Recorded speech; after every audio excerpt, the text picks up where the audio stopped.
La 5G est essentiellement une technologie de réseau mobile de 5e génération qui offre des vitesses de données plus rapides et un temps de latence ou de réponse plus faible. Selon les experts en technologie, contrairement aux améliorations apportées aux normes cellulaires telles que la 2G au début des années 1990, la 3G au tournant du millénaire et la 4e G en 2010, les normes 5G ne permettront pas seulement de fournir les données téléphoniques et informatiques plus rapides, mais aussi de connecter les voitures, les machines, les équipements de fret et de culture.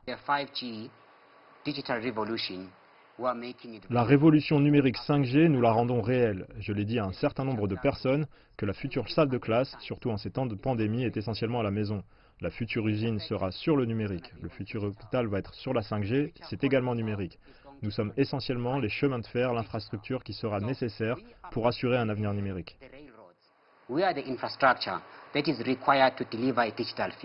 Le lancement de la 5G par MTN s'inscrit dans le cadre de l'attribution par le gouvernement de spectres temporaires. C'est aussi l'aboutissement d'essais et de tests 5G approfondis.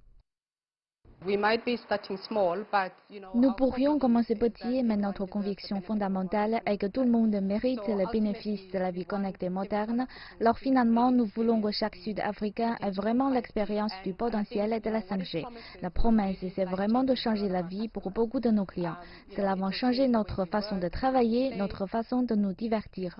L'opérateur mobile a déjà lancé des services 5G sur une centaine de tours réseau et il fournira la connectivité 5G sur 4 bandes spectrales différentes.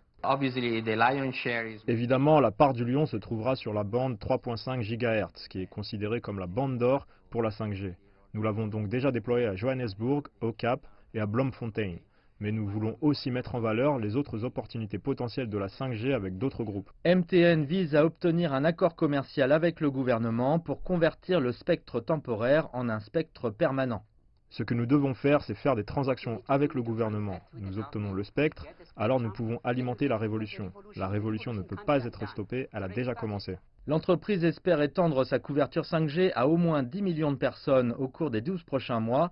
À terme, l'opérateur mobile espère égaler sa couverture 4G à 96% en Afrique du Sud.